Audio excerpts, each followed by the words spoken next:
अब जितनी भी यहाँ 7 ऋषिकाएँ जा रही हैं, मैं सवेरे हवन में देख रहा था, हवन में जब ये आहुति दे रही थी, मेरे मन के अंदर एक दर्द था, पीड़ा थी, न जाने ऐसा हवन ही फिर दोबारा कर पाएंगी नहीं पाएंगी। इनका सामूहिक अंतिम हवन था।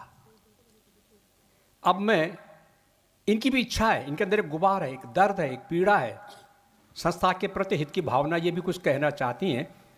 जैसे मैंने पहले भी कहा कि अधर बोलना चाहते हैं, अधर से पहले आंसू बोल देते हैं, कुछ बह जाते हैं। तो मैं एक नाम लेना चाहता हूँ, मुझसे नाम नहीं लिया जा रहा, मैं इशारा कर रहा हूँ, क्या इसमें कोई नाम बनता है?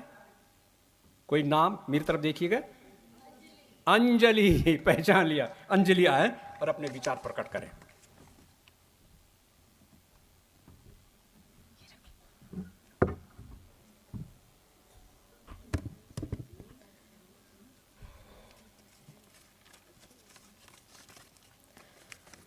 ओम विश्वानि देव सवितर्दुरितानि परासुव यद्भद्रम तन्न आसुव। पूज्य आचार्य जी, समुपस्थित विद्वत मंडल एवं प्रिय श्रोताओं, जैसे कि आज आप सभी को विदित है कि हम सभी बहनों का आज समावर्तन संस्कार हो रहा है और उसी के उपलक्ष्य में आप सभी यहाँ उपस्थित हैं। तो आप सभी का बहुत बहुत धन्यवाद हमें आशीर्वाद प्रदान करने के लिए। तो मैं अपनी बात को रखती हूँ। तो मानव के जीवन में जो षोडश संस्कार हैं, उनमें जो वेदारंभ, उपनयन और वेदारंभ, समावर्तन, ये कुछ मुख्य संस्कार हैं।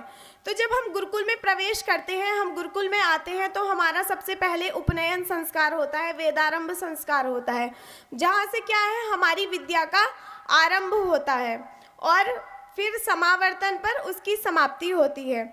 तो वेदारंभ जब होता है तो उस समय हमारी जो है क्या है, विद्या का प्रारंभ होता है। एक आचार्य का संरक्षण मिलता है हमें, जिसके संरक्षण में रह करके हम विद्या का अध्ययन करते हैं। ब्रह्मचारी को क्या है, अंतेवासी कहा जाता है।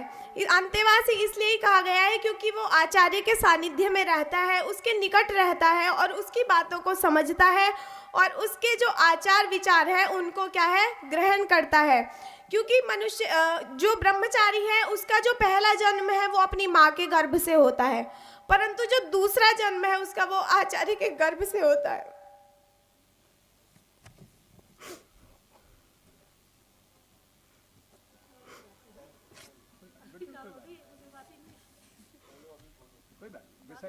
ये तुम्हारा बोलना है, ये इसका अंग है।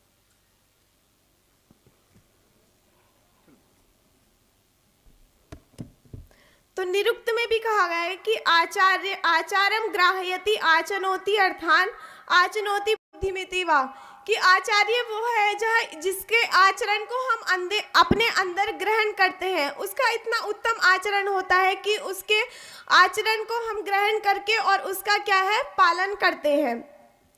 एक बालक के अंदर क्या है, अनेक संभावनाएं होती हैं, वो बीज के रूप में होती हैं, परंतु उन्हें जो पौधे के रूप में जो विकास करता है वो एक आचार्य होता है। क्योंकि जब हम गुरुकुल में आते हैं हमारा उतना विकास नहीं हुआ होता, तो हमारा सबसे ज़्यादा विकास किसके, आचार्य के संरक्षण में होता है। क्योंकि जो हमारा विकास का काल होता है, जो हमारी उन्नति का काल होता है, वो क्या है, हम आचार्य के संरक्षण में रहते हैं। हम अपने माता पिता से भी ज़्यादा, मैं ये मानती हूँ कि मेरे माता पिता से भी ज़्यादा मुझे आचार्य जी समझती हैं, क्योंकि मेरे जो विकास का समय है वो आचार्य जी के सानिध्य में रहा।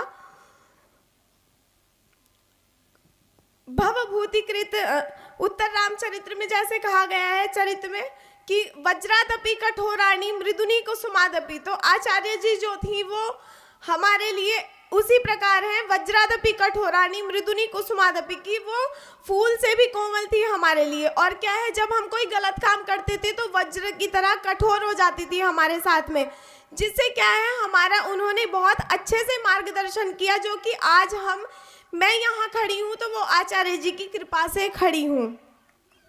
जैसे एक मालाकार को अपनी माला देख करके क्या है, हर्ष होता है, एक कृषक को अपनी कृषि देखकर क्या है, हर्ष होता है, वो आह्लादित होता है। तो उसी प्रकार क्या है, जब आचार्य अपने शिष्यों को देखता है तो उसको गर्व होता है कि ये मेरे शिष्य, और उसको हर्ष महसूस होता है। जैसे कि कल अतिथि आए हुए थे तो उन्होंने सभी बहनों का नाम लिया।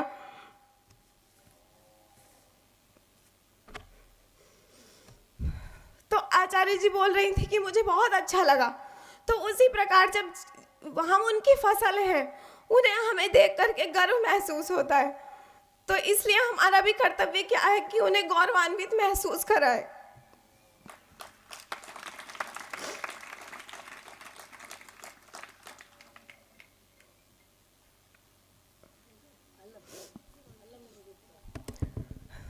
तो एक ब्रह्मचारी के जीवन में, उसके निर्माण में जो है, जितना आचार्य का हाथ है, मतलब माता पिता से ज़्यादा उसको आचार्य जानता है, क्योंकि जो उसका विकास का समय है वो आचार्य के सानिध्य में रह करके कटा है, वो आचार्य के सानिध्य में रहा है, क्योंकि हमें हमारे माता पिता से ज़्यादा आचार्य जी ने सिखाया है।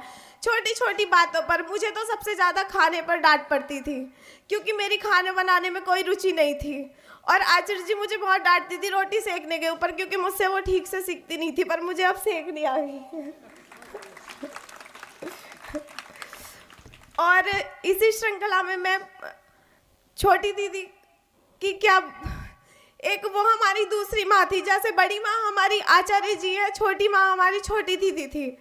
उनको हम छोटी दीदी बोलते हैं प्यार से, जो हमारी उपाचार्य जी है। अगर हम कोई बात आचार्य जी से नहीं कह पा रहे तो वो हम छोटी दीदी से कहते हैं कि दीदी हमें इस चीज़ की ज़रूरत है और हमें ये कष्ट है।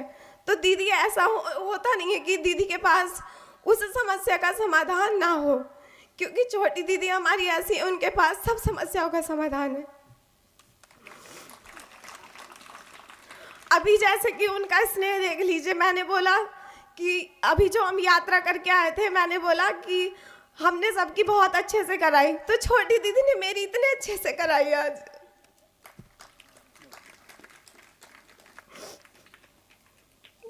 तो जितना आचार्य जी का सहयोग है, छोटी दीदी का भी कम नहीं है। आचार्य जी और छोटी दीदी के ही प्रयास से आज मैं यहाँ खड़ी हूँ, आप लोगों के समक्ष खड़ी हूँ, और हम समाज में नाम पा रहे हैं तो वो आचार्य जी की ही कृपा से पा रहे हैं, क्योंकि हमारा जो अर्जित ज्ञान है, जो हमने यहाँ प्राप्त किया, वही आगे हमारे काम आ रहा है।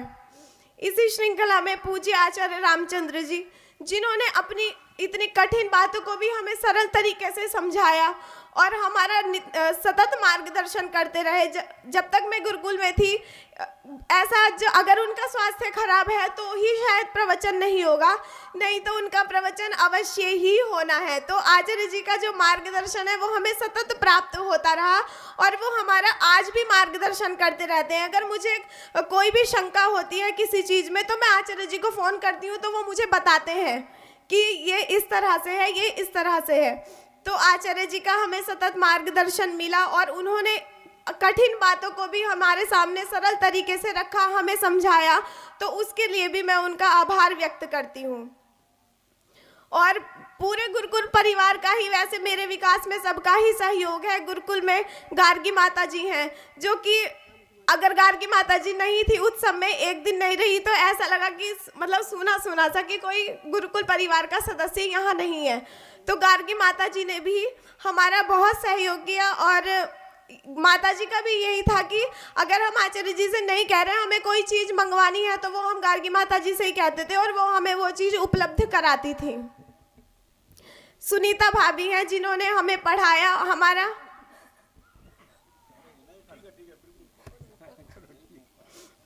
सुनीता भाभी जिन्होंने हमें पढ़ाया, हमारा मार्गदर्शन किया। हमारा जो जब हम छोटे आए थे तो सबसे पहले जो हमें पढ़ाती थी वो सुनीता भाभी ही है। सुनीता वो हमारी डांट भी लगाती थी, हम कभी कभी क्लास छोड़ के भाग जाते थे तो वो डंडा लेकर के कमरे में आती थी कि चलो। वो मतलब ऐसा कोई कोना नहीं था जो सुनीता भाभी को ना पता हो कि ये वहाँ होंगे। तो सुनीता भाभी हमें किसी भी कोने से होती थी तो हमें निकाल के ले आती थी। तो सुनीता भाभी का भी मेरे विकास में सहयोग है, उनका मैं आभार व्यक्त करती हूँ। बबलू भैया, जिनको सब बोलते हैं कि उनका थोड़ा मतलब बबलू भैया थोड़ा क्रोध कर लेते हैं, परंतु मेरे साथ बबलू भैया का व्यवहार जो था वो बहुत अलग था।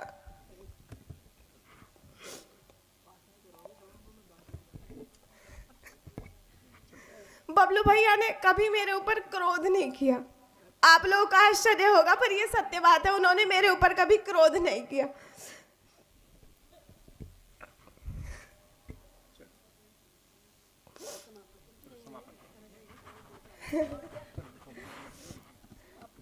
हाँ जी।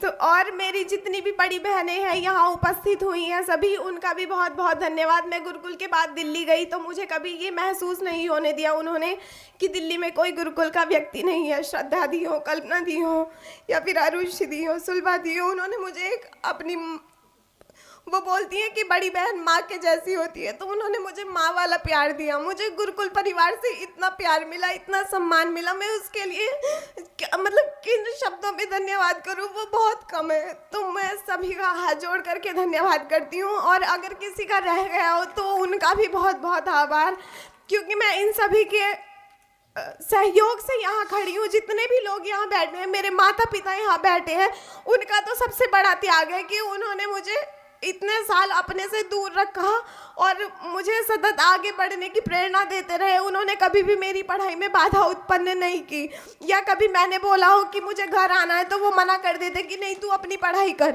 तो मैं अपने माता पिता का हृदय से धन्यवाद करना चाहूँगी कि उन्होंने मुझे यहाँ पढ़ने का अवसर दिया, मेरे जीवन को सफल बना दिया उन्होंने मुझे गुरुकुल में भेज करके। तो धन्यवाद सभी का।